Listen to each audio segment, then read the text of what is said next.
Krisis demokrasi perwakilan. Krisis yang dalam tengah melanda demokrasi perwakilan di setiap negara industri maju.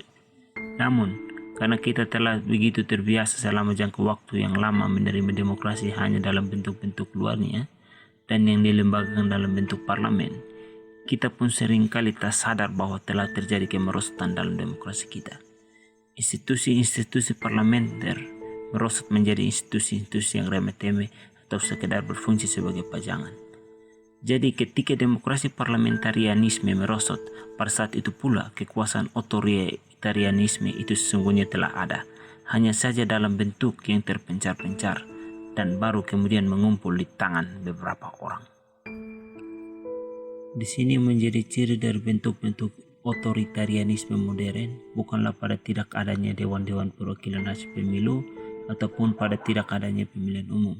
Namun yang mencirikan rezim otoritarian modern yang pertama ialah tergenggamnya proses pengambilan kebijakan di tangan sebuah oligarki yang dalam proses menjalankan kekuasaannya menjalin hubungan dekat dengan kelompok-kelompok utama dalam dunia ekonomi.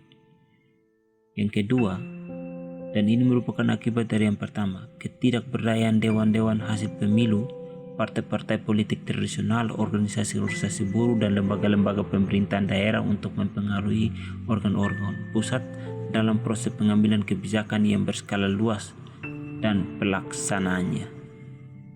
Yang ketiga, terjadi kemerosotan peran partai-partai politik di mana partai-partai ini beroperasi secara sangat terbatas, yaitu hanya di wilayah-wilayah pemilihan umum dan parlemen.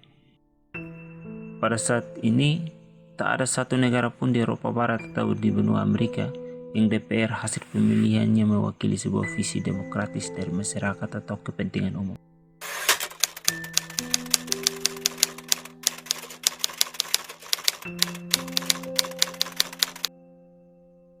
Proses terkonsentrasi kekuatan ekonomi, teknik dan finansial di semua negara kapitalis maju ini memiliki arti bahwa keputusan-keputusan yang mempunyai dampak terhadap masyarakat secara keseluruhan berada di genggaman tangan sejumlah kecil kelompok kapitalis. Di sebuah negara kapitalis maju tersebut, tanpa kecuali fungsi negara ialah untuk mengarahkan agar perkembangan dan fungsi kelompok-kelompok kapitalis tersebut selaras dengan kepentingan umum. Namun, fungsi ini juga mengimplikasikan hal yang sebaliknya, yaitu bahwa kepentingan umum haruslah disesuaikan dengan kehendak-kehendak kelompok-kelompok kapitalis tersebut.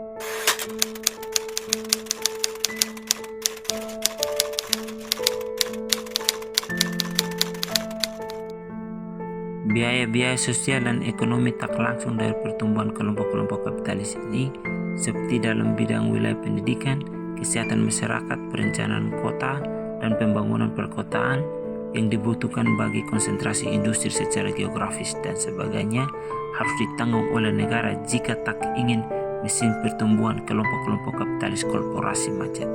Syarat-syarat material dan sosial bagi pertumbuhan swasta harus dibiayai dengan dana masyarakat. Fasilitas-fasilitas dan pelayanan-pelayanan umum dipandang negara penting bagi terciptanya keseimbangan dan lancarnya fungsi sistem kapitalis secara keseluruhan haruslah dibangun sedemikian rupa sehingga membuat kepentingan kapitalis tertarik menanam modalnya.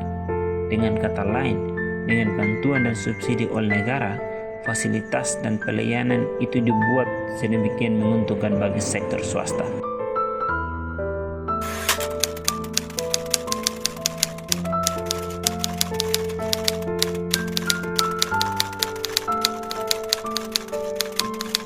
Kebanyakan dari mereka memiliki latar belakang sosial dan sekolah yang sama.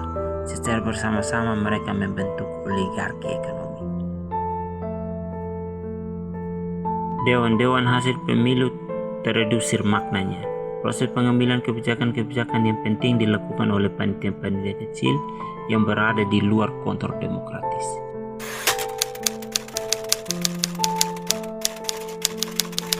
Yang pertama, karena dewan-dewan terpilih sifat keanggotaan yang beragam dan hal ini membuat dewan-dewan tersebut tak cocok untuk memainkan peran dalam proses perundingan.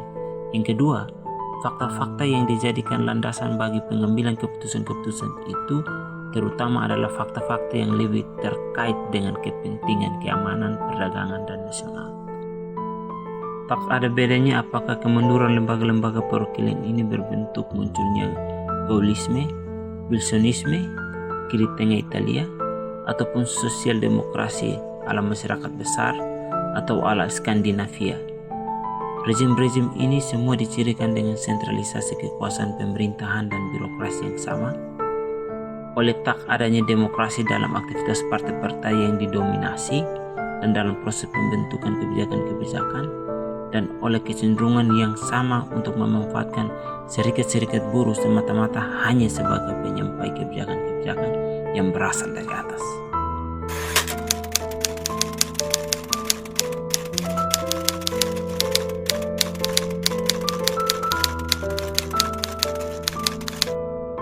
Proses manipulasi dan pengkondisian ini dilakukan agar kelompok masyarakat yang dibentuk dalam rangka untuk bisa menyuarakan dan melaksanakan kehendak kolektif bisa ditaklukkan. Tak ada gunanya untuk berusaha membalik proses kemerosotan demokrasi perwakilan ini melalui aktivitas legislasi dalam bentuk apapun yang dikatakan akan bisa memulihkan kekuasaan parlemen, sementara dalam kenyataan parlemen tetap tak berdaya. Setiap upaya yang sungguh-sungguh untuk membangun kembali demokrasi harus diawali dengan kesadaran bahwa demokrasi perwakilan selalu dan akan selalu tak lebih dari perjudian dan mitos dari paham pemerintahan oleh rakyat.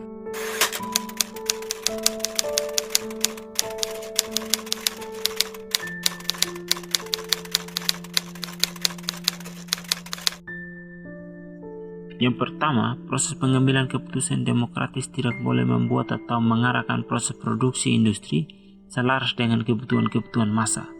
Yang kedua, proses demokratis tersebut juga tak boleh menetapkan pembagian kerja yang bersifat teknis dan sosial atau menentukan kebijakan-kebijakan investasi kapitalis monopoli swasta ataupun negara menentukan penggunaan surplus ekonomi. Jadi apa yang boleh dilakukan oleh proses demokratis tersebut hanya hal-hal yang berada di wilayah kebebasan individu dan sosial.